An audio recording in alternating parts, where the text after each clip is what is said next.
Political ব্যাপার, ভোটের ব্যাপার, ইনার নামে দিলে বঙ্কিমবাবুর নামে হচ্ছে না, যদিও বঙ্কিমবাবুর আগের লোকই যাই হোক, ওনার সাথে যথেষ্ট সখ্যতাও ছিল।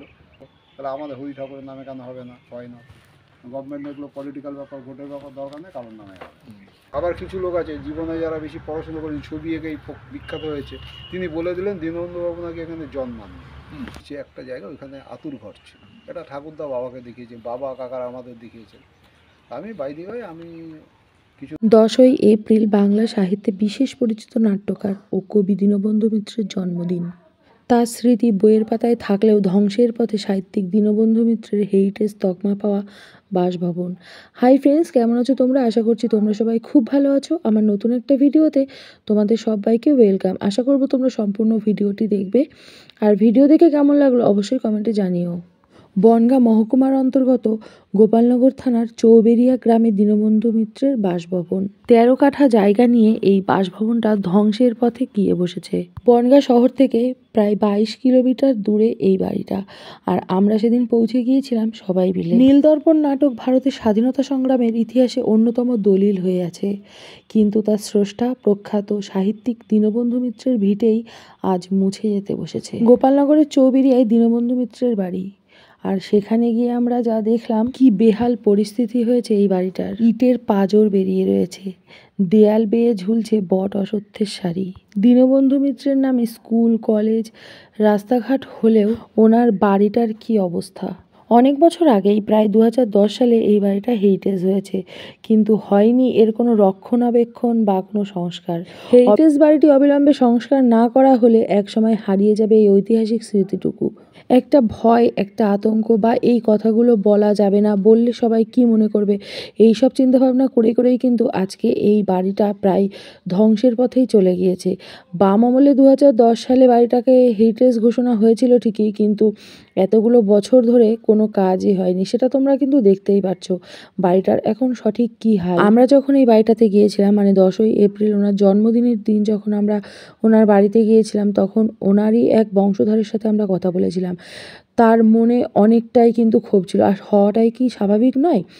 এই যে রাস্তার পাশে এই বাড়িটা পড়ে রয়েছে, এলাকার সবারই কিন্তু অসুবিধায় পড়তে হয়। দেখো বাড়িটা কখন কোন সময় ভেঙে পড়বে, বা এই বাড়িটা এখানে রয়েছে বলে কত রকমের কত সমস্যা কিন্তু হচ্ছে, সেটা কিন্তু তোমরা বুঝতেই পারছো। তাছাড়াও এলাকার মানুষজনও সেটাই চায় যে বাড়িটা সংগ্রহ করে একটা সংগ্রহশালা তৈরি করা হোক, তাতে কিন্তু ওনার স্মৃতিটা ঠিকঠাকভাবে বজায় রাখা যায়। হেরিটেজ ঘোষণা হওয়ার পর বাড়িটা অনেক বছরই পড়েছিল, তারপর কিছু বছর পর এসে মাপজোক পর্যন্ত করা হয়েছিল, তারপর আর কোনো কাজ এগোয়নি।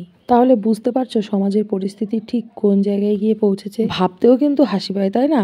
যে এত বড় মাপের একটা মানুষ, ধরামায়ের যোগ্য সন্তান যিনি, আজকে তার জন্মভিটার কি পরিস্থিতি। তার ব্যবহারের জিনিসপত্রগুলো রয়েছে এখন অন্য একটা জায়গায়, যদিও তার এত বড় একটা জায়গা রয়েছে, তার একটা বাড়ি রয়েছে। তার বাড়ি সংস্কারের জন্য, মানে সেই যোগ্য সন্তানের বাড়ি সংস্কারের জন্য অযোগ্যদের মুখের দিকে তাকিয়ে বসে থাকতে হচ্ছে। দীনবন্ধু মিত্র 19বিংশ শতাব্দীর বাংলা নাটকের অন্যতম শ্রেষ্ঠ রূপকার।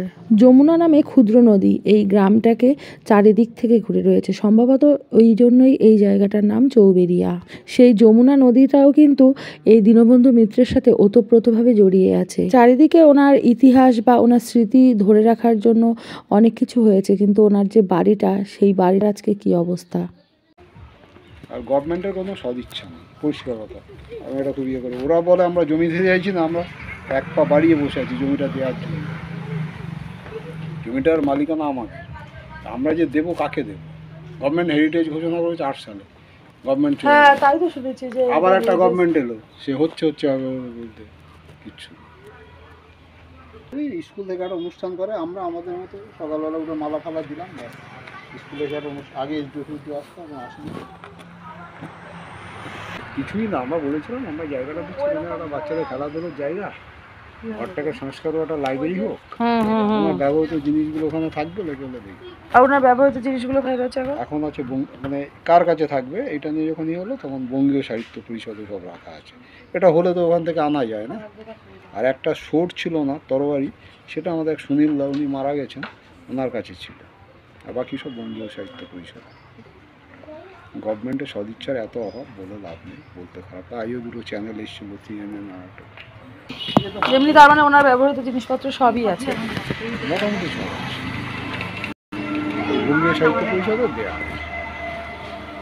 একটা সময় আমাদের এখানে থাকতো, ও একটা সময়, এবং এই পোর্শনটা ওনার ছিল ভাগে।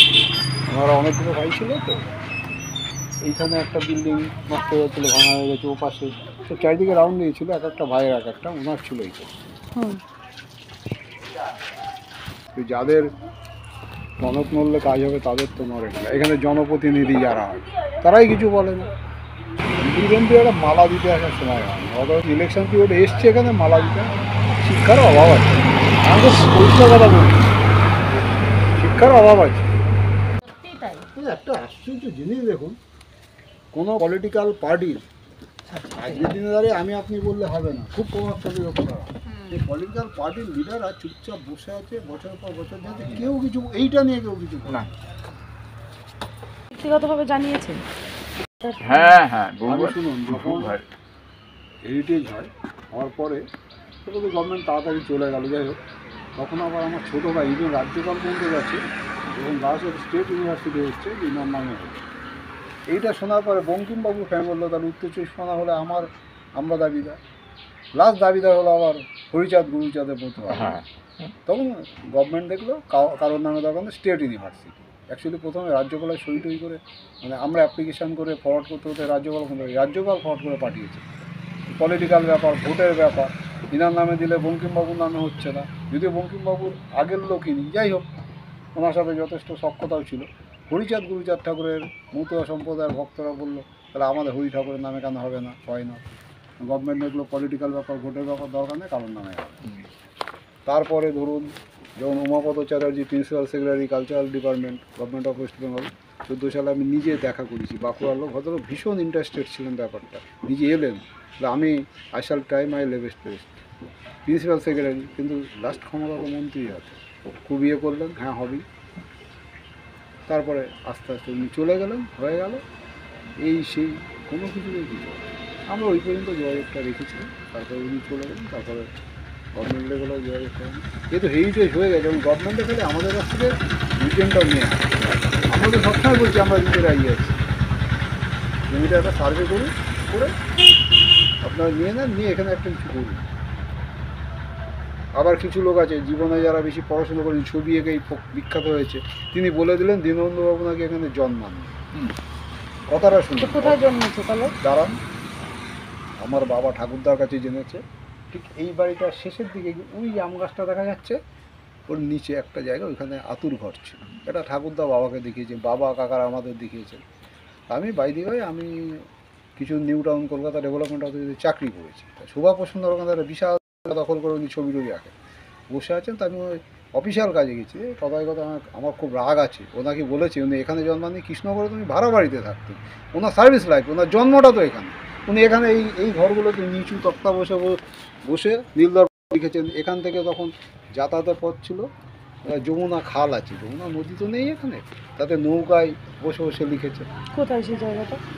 এখান থেকে সেখানে এখন যমুনা আছে, নিমতলা থেকে বেরিয়েছে, বেলিয়াঘাটা বলে একটা চৌরা বাজার থেকে সোজা কিছুটা গেলে সেই জায়গাটা বেলিয়াঘাটা। উনি বলেছেন, তা বললাম আপনারা কলেজে আসবো, বাংলা অফিসিয়াল কাজ মেটানো করে বলুন। আপনি তো হেরিটেজ কমিটিতে আছেন ওয়েস্ট বেঙ্গলে, না? হ্যাঁ হ্যাঁ হ্যাঁ।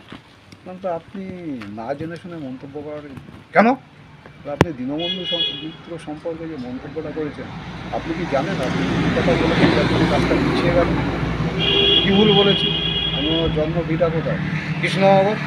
আপনি কিছুই জানেন না, আপনি কিছুই জানেন না, আপনাকে ফালতু লেগেছে গভর্নমেন্ট হেরিটেজ কমিটিতে।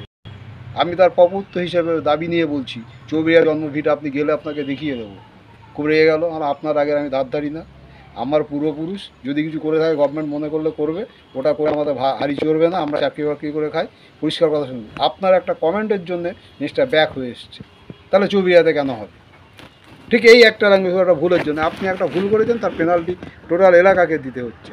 জিনিসটা ডেভেলপমেন্টটা বন্ধ হয়ে গেল, গজস হচ্ছে। কারণ আপনি যা খুশি করেন, আপনাকে দেখা যায় আপনারা বুদ্ধিজীবী, your self call intellectual, public not call ইয়ে হচ্ছে ইন্টেলেকচুয়াল, নিজেরাই বড়াই করে স্বঘোষিত বুদ্ধিজীবী, সেলফ ডিক্লেয়ার্ড ইন্টেলেকচুয়াল। আমরা ছোটবেলায় দেখতাম ইন্টেলেকচুয়াল মানে বিশেষ একটা ব্যক্তিত্ব। আজই বুদ্ধিজীবীর ওই এক্সট্রা ওই ইয়েটা হয়ে গেছে, না ওই ডেফিনেশনটা পাল্টে গেছে। দাও এখন বুদ্ধিজীবী বলে কিছু নেই তো। এখন বুদ্ধজীবী বলা হয়। হ্যাঁ। আপনার বয়স আমার চেয়ে অনেক বেশি, কারণ একটা বুদ্ধিজীবী লোক মানে তাকে সবাই শুনেও সবাই একটা শ্রদ্ধা করবে না। সাংঘাতিক ব্যাপার।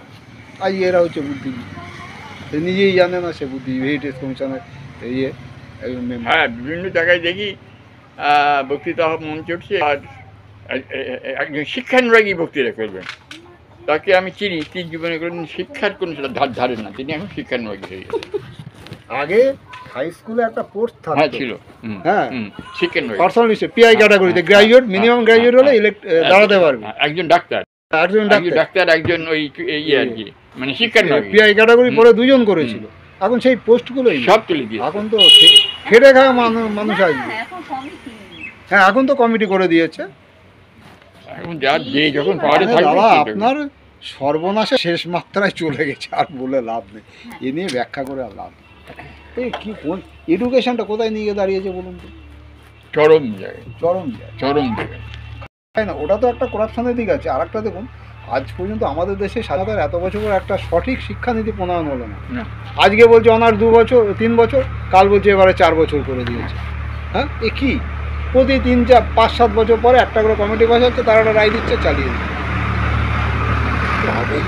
আমাদের আফসোস করতে করতে চলে যেতে হবে। এখন যে শিক্ষামন্ত্রী হচ্ছে সেই তো শিক্ষার ধার ধারে না, সেই তো শিক্ষামন্ত্রী হচ্ছে, তাকে কী করবে সে? এ তো নাটক পেল লোক। হ্যাঁ। হ্যাঁ, হয়তো বাই প্রফেশন সে টিচার, কলেজে পড়ায়, হতে পারে, কিন্তু বাই প্রফেশন সে নাটকের লোক। আর নাটকের লোকই তো। আগে যারা শিক্ষামন্ত্রী হয়েছে এমসি চাকলা, বাবা, তাহলে সে তাদের ইয়েটা কী ছিল?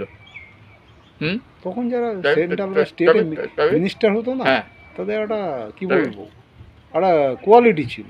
তাহলে এমসি চাকলা যখন রাষ্ট্রের সঙ্গে গিয়ে তার বক্তৃতা করছে ভারতের শিক্ষামন্ত্রী হয়ে, তখন তার ইয়েটা কি?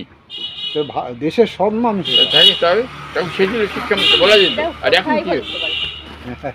এখন তো মন্ত্রীদের বক্তব্য শুনলে হাসি পায়। হ্যাঁ, হ্যাঁ, ভুলভাল হ্যাঁ, যা খুশি বলে আগে যাচ্ছে। মন্ত্রীদের বক্তব্যগুলোকে মন দিয়ে শুনতে, এখন হাসির খোরাক হয়ে গেছে, মিম বানানো। ট্রোল।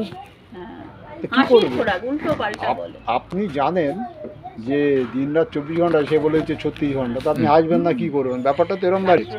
চাকরি জীবন বা কর্মজীবনে বারবার বদলির ফলে লেখক দীনবন্ধু মিত্র অসুস্থ হয়ে পড়েন। মাত্র 43 বছর বয়সে তিনি পরলোক গমন করেন। তিনি আরও দীর্ঘজীবী হলে বাংলা নাট্যজগৎ আরও অনেক সমৃদ্ধশালী হয়ে উঠত। ধরামায়ের এই যোগ্য সন্তান সম্বন্ধে বলার স্পর্ধা আমার নেই, তবে এটুকুই বলবো, বর্তমান যোগ্য অযোগ্য প্রমাণের যুগে ওনাকে এগুলো দেখতে হলো না। ধ্বংসের পথে জন্মভিটা।